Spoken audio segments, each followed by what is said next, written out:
Ассаламу алейкум, ардактуу көрөрмандар. Бул иман сабактары көрсөтүүсү. Студияда мен Зарема Жейналиева, Кыргызстан Ислам университетинин мугалими Олжобай Алимбеков агайыбыз студиябыздын коногу. Бүгүн биз исламдык каржылоо деген эмне, негизги принциптери жана уруксат берилген инструменттер жөнүндө сүйлөшөбүз. Ассаламу алейкум, студиябызга кош келдиңиз. Алейкум ассалам, рахматуллахи ва баракатух. Аллахым разы болсун. Бейтарам ишиңизге ийгилик берсин, чакырганыңыздарга рахмат. Чоң рахмат. Исламдык каржылоонун принциптери, анан чектөөлөрү жөнүндө кененирээк айтып өтсөңүз. Негизи биздин ислам каржылоо же болбосо ислам принциптери менен иш алып баруу соода сатыктагы эң негизги нерселер шариатта тыюу салынган баягы сүткөрлуктан сактануу эң негизгиси. Анан ортодогу эки алуучу менен сатуучунун ортосундагы ыраазычылык, ушул биздин эң негизги ислам принциптериндеги талаптар болуп, биз азыркы мезгилдеги ошол иштеп аткан маселелердин баардыгы ушул эки нерсеге негизделген дагы. Адамдардын арасында низа, бири-бирине болгон каршылык, көрө албашчылык же болбосо таарыныч болбош үчүн муну шариаттын талаптарын иш кыла турган болсо, ошол ийгилик болот деп ойлойм иншалла. Эмне үчүн ислам дини сүткөрлүккө тыюу салган? Анан жана бул тууралуу Куранда, хадистерде эмнелер айтылган? Сүткөрлүк боюнча чындыгында ислам дини каршы чыкканчалык эч бир башка дин каршы чыкпаса керек. Себеби шариятыбыздагы сүткөрлүккө болгон душмандык, сүткөрлүккө болгон каршылык бизде өтө күчтүү.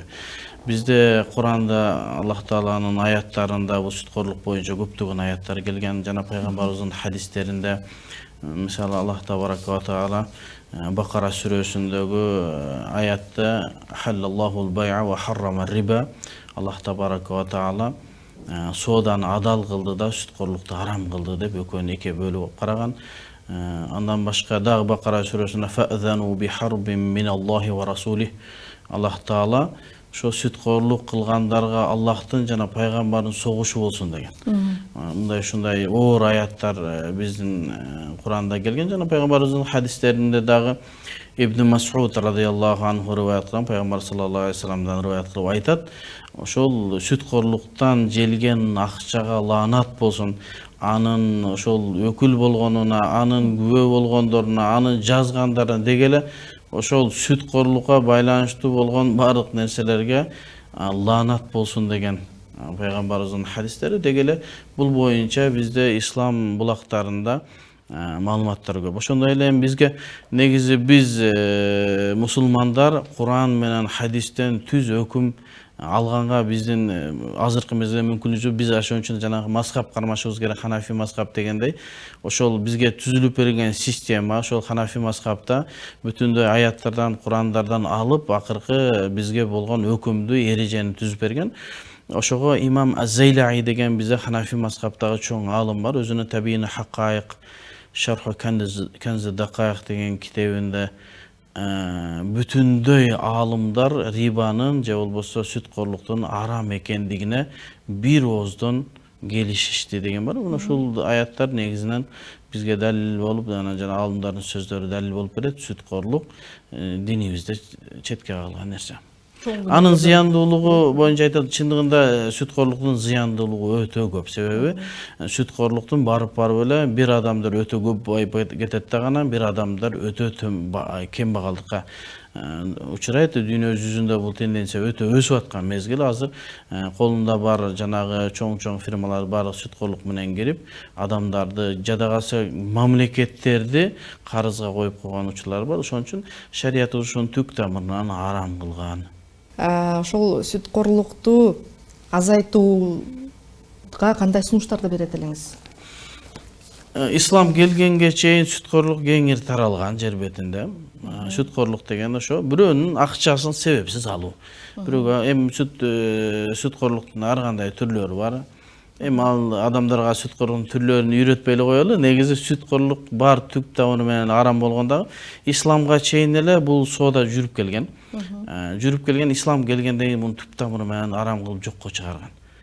Эмне себептен жокко чыгарган? Себеби бул жерде бирөөлөрдүн акчасын себепсиз алуу. Мисалы үчүн бирөө карызга берет, бир айга мынча акча кошуп бересиң. ошо кошулуп аткан акча эмнеге? Себепсиз эле алынат. Эмесе бул сүткөрлүктүн ошол исламга чейинки түрлөрүнөн бири. Кийинтери азыркы банктарда ушул нерсе кеңири таркалган. Эми ошонун альтернативасы же болбосо ошонун каршысында адамдарга пайда бере турган нерсе барбы десе, эми бизде жанагы жогоруда аятта айтып кеткендей эле халаллахул бай'a. Эң жакшы нерсе бизге сооданы Аллах Таала адал кылды. Ошол соода менен адамдар акча таап иштесе болот. Анан сүткөрлүктөн алыс болуш керек. Анан эми азыркы мезгилде көптөгөн банктарда же болбосо жеке бир фирмаларда ушундай кредитке же болбосо сүткөрлүккө акча берилип калат. Адамдардын көбү кызыгып ошондон акча алат. Себеби муктаж болуп аткандар бар. Бир өзүнүн муктаждыгын чечүү үчүн, азыр эми той өткөрүү үчүн деле, баласын үйлөө үчүн деле, аш өткөрүү, 70 жылдык, 60 жылдык өткөрүү үчүн деле ошол банктардан кредит алган абалдар болуп атат. Бул акыры барып, эмне адамды кембагалдыкка ошол эч качан ошол кээ бир гана чоң фирмалар, чоң бизнесмендер гана ошол бир аз пайда таап кетпесе, калган адамдардын бардыгы проблемага түшөт да, бир мүшкүлгө түшөт. Себеби анын арты ошого ошонун бирөөнүн акчасын алууга курулган нерсе да. Эми бизде исламда ошонун маңдайында эле бизде мурабаха деген, мудараба деген атайын шариятта уруксат берилген соодалар бар. Мисалы үчүн азыркы мезгилде Кыргызстанда көптөгөн банктарда ошол соодалар бар, ишке ашып калды, ислам терезелери ачылды. Ошол мисалы үчүн эң кеңири тарап аткан азыркы банктарда мурабаха деген соода бар. Ошол мурабаха менен адамдар азыр ошол альтернатива катары колдонсо болот да. Мурабаха деген нерсе, эгерде бир адам үй алган атат, мисалы үчүн $20,000 үй алган аткан болсо, $20,000 азыр үй алганга мүмкүнчүлүгү жок. Анан ал эмне мүмкүн $10,000 бар же $5,000 бар, ошону анан жанагы ислам терезесине келет. Ислам терезесине келет дагы, мен ушул үйдү сатып алмакчымын десе, банк ошол үйдү сатып алат. $20,000 сатып алат дагы, ошол жанагы үйдүн ээси менен банк өзүнчө келишим кылат дагы, үйдү сатып алат. Андан кийин сиз баргансыз, мен бул үйдү сатып алайын деп. Эми сизди банк үйдү кайра сизге сатат. Баягы банк аны сатып алгандан кийин мага бир мөөнөткө анан кайра үйдү сатат. 5 жылга, 4 жылга, 3 жылга. Эми 3 жылга өзү сатып алган баага сизге сатпайт. Себеби алда пайда көрүш керек. Мурабаха деген нерсе ошо пайда көрүү. Анан мен айтам да, макул сен өзүңдүн пайдаңды көр дагы, мага 5 жылга бөлүп төлөөгө мүмкүнчүлүк бер. Мен иштеп 5 жылда төлөйүн дейт, анан ошону наценка деп коет, банктын өзүнүн койгон баасы болот. Мүмкүн $20,000, мүмкүн 24,000 же болбосо $25,000 болушу мүмкүн. Аны $25,000 менен тиги адамга сатат, ал 5 жылда бөлүп берет. Мына ушул шариатка ылайык келген соода. Бул жерде жанагы сүткөрлүктөн алыс, сүткөрлүктө ал мисалы төлөй албай калса күнүнгө пения жанагы туумдар өсүп турат дагы, акырында эмне баягы үйдөн дагы койгон, күрөөгө койгон мүлкүнөн дагы ажырап калышы мүмкүн. Ал эми ислам принциптеринде андай нерсе жок. Ооба, ошол эле мезгилде дагы эгерде ошол 5 жылга бөлүп төлөп аткан үйдү ар бир айда мынчадан төлөйсүң деп бөлүп берет да. Ошол бөлүп берген мезгилде төлөй албай калсачы. Эми жашоо ар кандай да. Сен бир нерсени ойлоп ушу менен төлөйм дейсиң, бирок бизнес аркага жылып коюшу мүмкүн, убадаланган акча болбой калса артка кетип калып, мөөнөттө төлөй албай калса эмне болот деген маселе бар. Ушул жерде штраф десек туура эмес болуп калат. Баягы банк клиенттин же болбосо кардардын өзүнө милдеттеме кылдырат. Эмне дейт? Мен кокустан ушул айдан кечигип төлөй албай калсам, мен өз эрким менен мынча ошол бааны бекитилет, мынча акча мен төлөп берем. Аны банк албайт. Эгер ошону банк алган болсо, анда сүткөрлүк болот. Себеби баягы негизги баага акча кошкондук үчүн. Аны эмне кылат? Мажбурлук түрдө атайын кайрымдуулук фондуна кетет. Башкача айтканда, адам өзүнө өзү клиент убадага бекем туруш үчүн өзүнө милдеттеме алат. Мен төлөй албай калсам, кайрымдуулук акчасы сарптаймын деген. Эми биз ушуну азыркы мезгилде Кыргызстандагы ошол ислам терезелесинде иштеп аткан устаздарга, башкаларга бир сунуш кылып атабыз. Ушуну мүмкүн Нацбанкка ушул сунуштар болуп ушул жанагы милдеттеме, кардарга болгон милдеттеме алынса бир аз жеңилдик болот. Себеби адам кеч калып калуусу мүмкүн деп. Бирок эми азыркы мезгилде ушуга уруксат берилип кетет, ошол төлөнүлөт. Буну дагы азыркы мезгилдеги дүйнөдөгү эң чоң аалым Шейх Такы Усмани деген аалым бар, Ханафи аалымы. Ошол аалымдын сөзүнүн негизинде жана азыркы мезгилде Кыргызстанда иштелип жаткан IOFI стандартында көргөзүлгөн эреже менен ошону дурус деп азыр айтып атабыз, убактылуу гана. Мүмкүн бир келечекте бул нерселер алынса кардарга бир пайда болот. Бирок бул сүткорлукка кирбейт. Бул бардыгы мажбурлук түрдө неге кетет? Кайрымдуулукка кетет. Эмне себептен ошону милдеттүү кылып атабыз десе, Шейх Такы Усмани айтат, ошол антпесек адамдар убадасына турбай калды. Мисалы үчүн мен мурабаха акча бердим, ал төлөбөй жүрөсүн, 2 ай 3 ай төлөмөй эмне кылышым керек? Менин бизнесим аркага кетпеши керек деп, ошон үчүн ошондой милдеттеме коюлган. Бөлүп төлөө шарты менен бир мүлк алган болсо, ошого сиз айтып өттүңүз наценка деп. Ошол наценканын баасы анык болобу же ал өзгөрүп турабы? Наценканын баасы анык болот. Анык болот. Эгерде принцип ислам принциптерине ылайык анык болуш керек. Анык болот. Анык болбосо болбойт. Анык болот. 12%, 14%. Дагы ушул жерде бир нерсени айтып кетейин. Кээ бирде адамдар сурап калып атат да, эмне себептен 14%, эмне себептен 16%? Ислам терезесиндеги наценкалар башка жанагы традиционный эмне дедиңиз кыргызчасы? Салттуу банктарда арзан болуп атпайбы дейт. Ооба. Арзан болуусу мүмкүн, бирок анын аркасында капкан бар. Кандай капкан? Банктагылар ушундай укмуш адамдар да, алар эсептеп чыгат. Доллардын өсүүсү кандай болуп атат? Дүйнөдө баалардын өсүү тенденциясы кандай кетип атат? Сенин айлыгың канча? Бардыгын текшерип чыгат. Анан карайт, биздин айлыгыбыз көтөрүлбөй эле турат да, бирок ошол мезгилде ун кымбаттап атат, продукт кымбаттап атат, доллар кымбаттап атат. Демек сенин тапкан акчаң сен кредитти алып аткан мезгилде эсептесең туура келет. 86-70 болуп атабыз доллар, азыркы менен эсептесең, бирок 5 жылдан кийин ал канчага доллар чыгып кетет билбейсиз да. Аны ошону берки банктар ошону карайт да, бул доллар өсүп атат, баа кымбаттап атат, айлык ошол бойдон турат. Демек биз адамдарды ишке алыш үчүн арзаныраак баа менен кое беребиз, кийин пения менен аны чыгарып алабыз деген алардын аркасында капканы бар. Адамдар биринчи алданат да, анан барып туруп ошол жанагы арзаныраак экен, исламий терезеге караганда деп алат. Алар аны максат кылган эмес, алар пенияны. Бир айда жанагы акчаңыз, айлыгыңыз көбөйгөн жок, ошол эле турат, доллар кымбаттады, продукты башка азык түлүк кымбаттап атат. Сиз тапкан акчаңыз жер менен башыңыз менен жер кассаңыз деле жеткизе албайсыз да, төлөй албай каласыз да. Анан пенияга түшөсүз. Анан ошол пениядан ошол бир карасаңыз 5 жылдан кийин жанагы 10%, 9% менен алган кредитиңиз 30, 40, 50%ке чейин өсүп кеткен болот. Ислам принциптеринде андай нерсе жок. Бул ислам принциптери менен каржылоонун бул артыкчылыктарына токтоло кетсеңиз, анан дүйнөлүк практикада канчалык орду бар? Азыркы мезгилде дүйнө чындыгында Саудия мамлекети, Катар болсун, Кувейт, Иордания, Малайзия,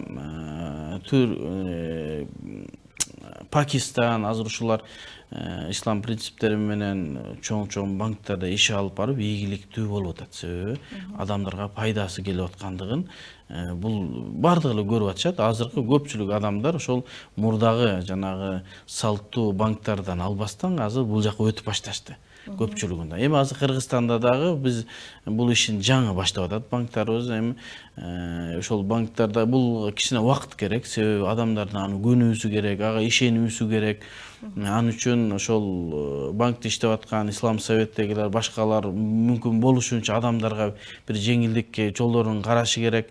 Анан келечекте бул ислам принциптери менен иштеген соодалар, мурабаха болсун, мудараба болсун, ижара болсун, ижара мутахия бит тамлик болсун, башкалардын бардыгы келечекте бул өзүнүн ордун табат. Бирок азыркы мезгилде Кыргызстан эми жаңы тамтуң баскан баладай бул ишти алып кетип атканга адамдарда болгон бир аз ишенич, кээ бир адамдар сурап атат, тиги салттуу банктар менен силердин айырмаңар деле жок экен го. кээ бир сага кээ бирки мындай майда маселелер бар да, сыртынан караганда сизге жеңил эле көрүнгөн болушу мүмкүн, бирок аны аныктап тактап чыкканда жок, ислам банкы адамдарга зулум кылбаган, абалдай ислам принциптери, адилеттүүлүккө неме кылынат. Ошого кээ бирки адамдар жана чочубастан ошондон алса, иншалла мен ойлойт элем, адамдар жана карызга батпайт эле. Жогору жакта айтып кеттик да, ошол салттуу банктар аркылуу берилген кредиттер менен канчадан мамлекеттер карызга батпалы да.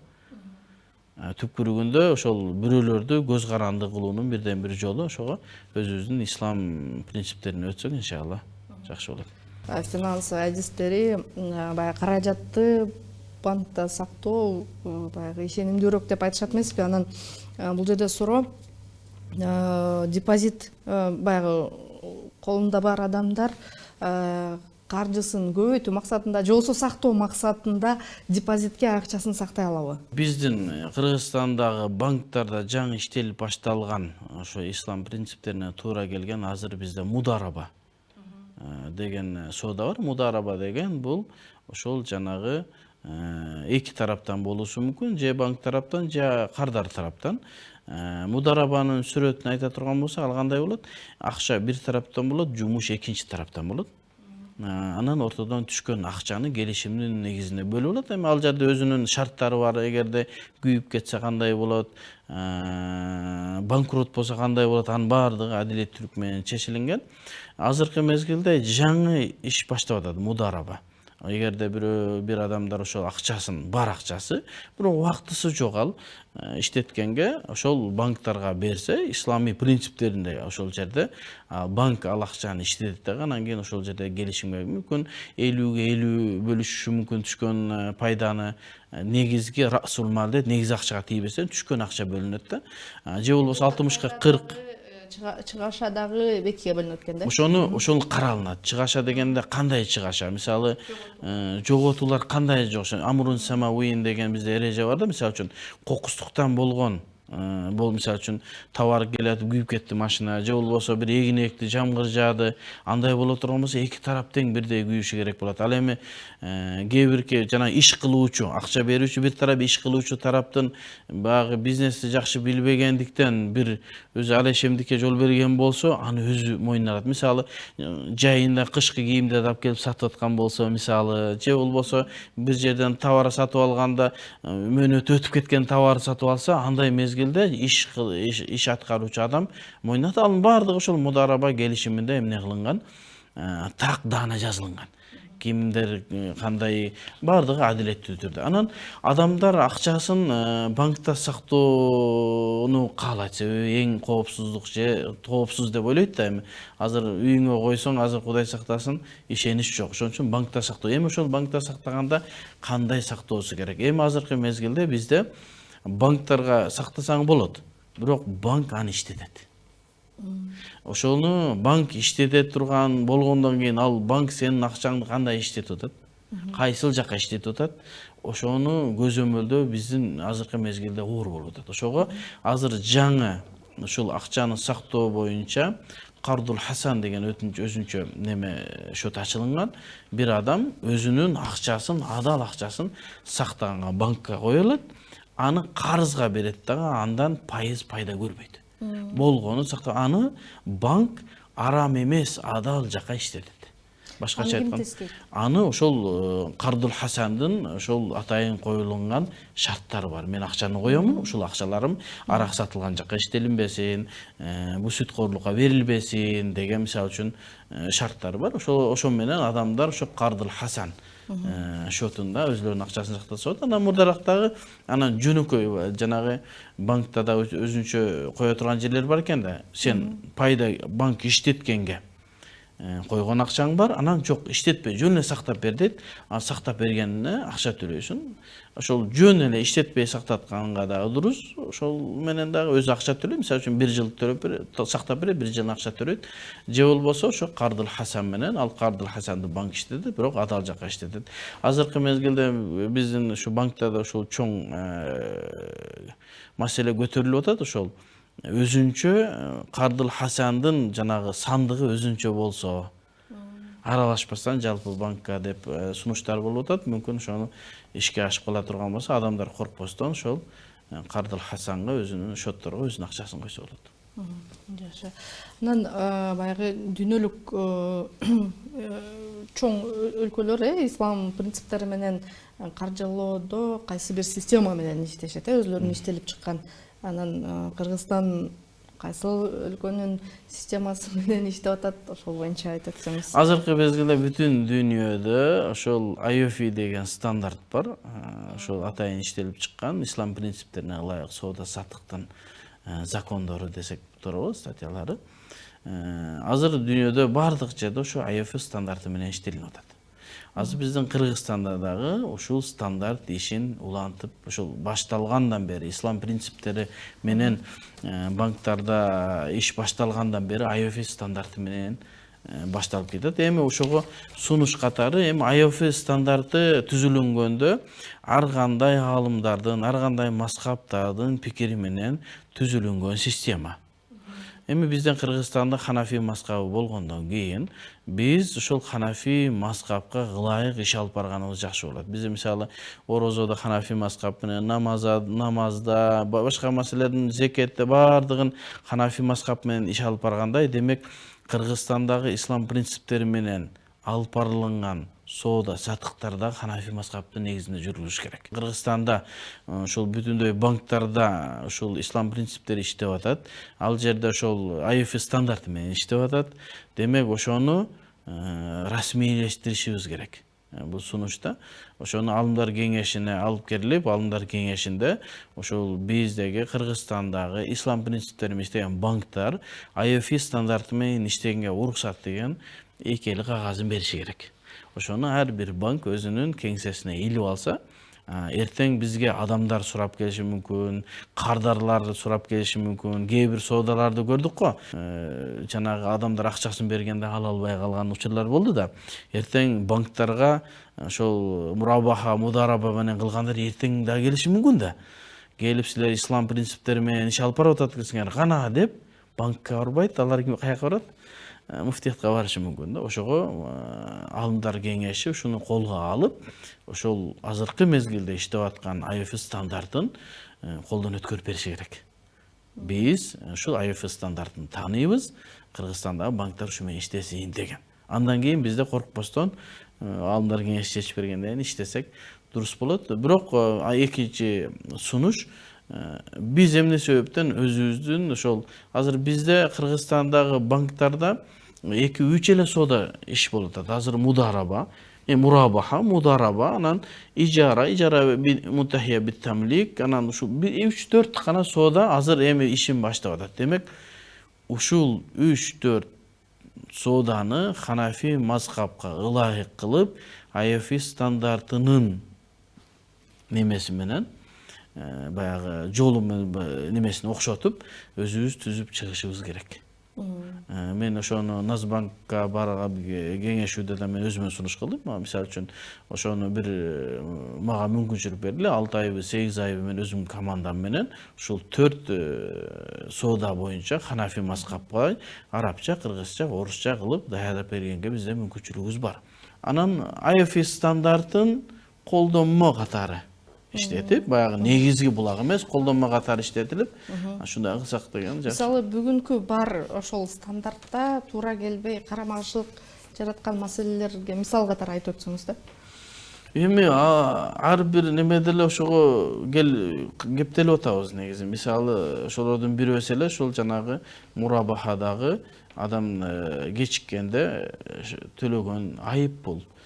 Бул ошол туура келбейт. Мисалы ушуну жапсак жакшы болот. Анан экинчиси, мисалы бирөө күрөөгө үйүн коет да.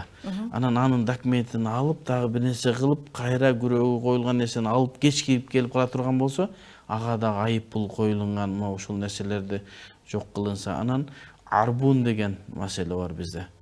Арбун деген нерсе загаток деп коебу, жанагы баа башы. Соода болуп атканда баа башы берет, акча берет, анан айнып кетет кардар. Айнып кеткенден кийин банк ал акчаны кайтарып бербейт. Эми ошону биз азыр Ханафи иштеп мазхабы боюнча кайтарып бериш керек. кайтарып бериш керек. Анан ошону биз изилдеп бир неме кылдык. Эгерде Ханафи мазхабка туура келтиргенге аракет кылдык да, эгерде соода толук боло турган болсо, мен сага саттым, мен алдым деп туруп, андан кийин баа башы берген болсо, анда соода толук болгондугу үчүн аны кайтарып бербесе болбойт. Кайтарбаса акысы бар деген немени киргизилдик. Анан экинчиси, эгерде убадалашуу боло турган болсо, али келишим мен саттым, мен алдым деген эмес, келишим мен анда ойлонуп көрөйүн, аламын деп баа башы берген болсо, бул убадалашуунун акчасын кайтарып бериш керек деген немелерди киргизип атабыз. Негизи бар маселелер бар. Эми 100% АФ стандарт Ханафи мазхабга каршы келбесе дагы кээ бир маселелер бар. Көрөрмандан келген насыяны адалдаштыруу жолу барбы? Анткени динге тыюу салынганын билсек дагы алганга мажбур болуп алганбыз. Дээрлик көп адамдарда деле кредити бар экендигин айтып келишет. Мунун күнөөсүнөн кантип кутулам деп. Эми ошол башында билбестен алып алган болсо, же билип туруп деле зарылчылыктан улам ошондой алып алган болсо, эми мусулмандар өзүнүн шарттарына турушу керек. Эми аны төлөп берүү милдет. Алып алгандан кийин шариятыбызда арам экен, мен төлөбөйм дей албайсыз. Себеби ал жерге сиз кол койгонсуз, милдетте мен алгансыз. Эми ошону төлөп берүүсү милдеттүү болот дагы. Төлөп бергенден кийин ошо тооба кылат. Ошол билген мезгилинде мен тооба кылып, мен ушуну Кудай Тааладан кечирим сураймын, тооба кыламын, ушундай туура эмес жолго барган экенмин, экинчи бул жолго кайтпайм деп тообанын шарттарын аткарат дагы, ошону кутулат. Төлөп бериши керек. Андан кийин кайра бул жолго кайтпашы керек. Анан эми азыр айттык, ошол анын немесинде мурабаха деген азыр соода ислам принциптерине ылайык болуп атат. Ошого жакын эле, адал. Анан кээ биркилер айтып атат, мага бир суроо берип калды да. Эмне себептен ислам принциптерине болгон проценттери көбүрөөк болду. Аны бир аз айтып өтүп кеттим. Тияк арзаныраак. Мен айттым, арзан, анан оңой да эмес маселе. Маселе арам, адалда. Мисалы, бир адам эртеден кечке чейин кетмен чаап 1000 сом акча табышы мүмкүн. Кыйынчылык менен, бирок бул адал акча да. Себеби ал пешене тери менен табылган акча. Бирөө бир оюн автоматына кирип 3 мүнөттө 1000 сом, 5000 сом утуп алышы мүмкүн. Бул жеңил, бирок арам. Бизде исламда биз адал тамак жегенге буйрулганбыз. Оңой, жеңилине эмес, адал. Кандай болсо дагы биз адал тамак жешибиз керек. Анан ошого бул жак арзан экен, бул жак жеңил экен деп эмес, кайсыл жак адал экен деген жолго кайтсак, иншалла элибизге, жерибизге тынчтык, береке болот иншалла. Кээ бирөө айтат экен да, баягы мусулман эмес өлкөлөрдөн кредит алса бул күнөө эмес депчи. Эми биздин Ханафи мазхабында ушундай маселе бар. Ахлул харб дейт. Биз мусулмандар менен капырлар согушуп аткан мамлекет менен ошолордун ортосунда сүткорлук жок деген маселе бар. Эми бул маселе мындан 10 кылым же 8-9 кылым, азыр 14-чү кылым, 15-чи кылым болуп атса, о 5-чи, 6-чы, 7-чи Абу Ханифанын мезгилинде айтылган маселе. Ал мезгилде мусулман мамлекети, анан капыр мамлекет болгон. Ошол мезгилде Ахлул харб деген нерсе мусулмандар менен согушуп аткан тарапка $1 $2 сатсаңыз болот, же болбосо 1 дирхамды 2 дирхамга сатса болот, же болбосо 1 килограмм буудайды 2 килограмм буудайга сатса болот деген маселе айтылган. Эми бирок бизде фикх деген маселе бар да, ар бир абалга карап фатва берилиш керек да. Азыркы мезгил менен ал мезгил башка. Азыркы кээ бир устаздарыбыз ошол Ханафи мазхабтагы ошол капыр менен мусулмандын ортосунда сүткорлук жок деген жанагы текстти окуп алып, азыр дагы жок деп Россиядан же Америкадан сүткорлукка акча алса болот, кредитке акча алса болот деп айтылып жүргөндөр бар. Жок, бул туура эмес деп айтат элек. Кene бүгүнкү күндө альтернатива бар экен да. Альтернатива дагы бар, анан бул шариатта уруксат бербейт. Себеби аль-фатва ятагайяру битагайюриз заман вал макан деген эреже бар да. Фатва замандын, убакыттын өзгөрүшү менен өзгөрүп турат. Ал деген ошол мезгилде ошол уруксат болунган, азыр уруксат эмес. Бул боюнча дүйнөдөгү эң чоң аалымдардан Шейх Такуй Усмани менен адашпасам, Шейх Мустафа Зарка, андан кийин дүйнөдөгү эң улуу Ханафи аалымы Салах Абул Хаж дегендер азыркы мезгилде дүйнө жүзүндөгү кайсыл жер болбосун, капыр мамлекетпи, мусулман мамлекетпи сүткорлукка акча алууну арам деп айтат. Дурус эмес дейт. Мурдагы мезгил менен азыркы мезгилде айырма болду. Ал мезгилде ошо уруксат берилгендиги себеби ал жерде согуш болуп аткан, алардын малы да жаны да адал болгон мезгилде сүткорлуктагы адал деген өкүм берилген. Азыр заман өзгөрдү. Аллах. Кызыктуу маегиңиз үчүн ыраазычылык билдиребиз. Ушуну менен көрсөтүүбүз соңуна келип жетти. Бүгүн студиябызда конокто Кыргызстан Ислам университетинин мугалими Олжобай Алимбеков агайыбыз болду. Биздин көрсөтүүлөрүбүздү Азия ТВ телеканалынын YouTube каналынан көрсөңүздөр болот. Кийинки көрсөтүүдөн көрүшкөнчө аман туруңуздар. Ассаламу алейкум ва рахматуллахи ва баракатуху. Аллах разы болсун.